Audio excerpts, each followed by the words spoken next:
கர்த்தர் சொல்றாரு, நீங்க கர்த்தருக்கு பயப்படுறவங்களா இருந்தா உங்கள் பிள்ளைகளுக்கு சமாதானம் உண்டு. நீங்க கர்த்தருக்கு பயப்படுறவங்கிறது உங்க மனைவிக்கு தெரிஞ்சிருக்கணும். நீங்க கர்த்தருக்கு பயப்படுறவங்க உங்க கணவனுக்கு தெரிஞ்சிருக்கணும். நீங்க கர்த்தருக்கு பயப்படுறவங்க உங்க பிள்ளைகளுக்கு தெரிஞ்சிருக்கணும். நீங்க கர்த்தருக்கு பயப்படுறவங்கன்னு உங்களை சுற்றி இருக்கிறவங்களுக்கு தெரிஞ்சிருக்கணும். அதுதான் கர்த்தருக்கு சாட்சி.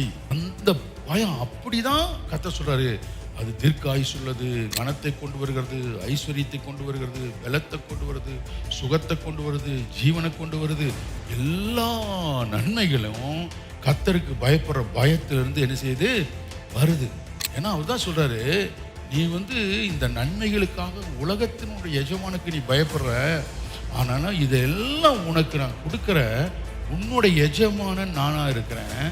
எனக்கு நீ பயப்படும் பொழுது இதெல்லாம் நான் உனக்கு என்ன செய்யறேன் கொடுக்கிறேன். நம்மள்ட்ட கர்த்தர் எதிர்பார்க்க பாருங்க, நீங்க கர்த்தருக்கு பயப்படுறவங்களா இருந்தா உங்களுடைய செயல்களிலே அது வெளிப்படும்.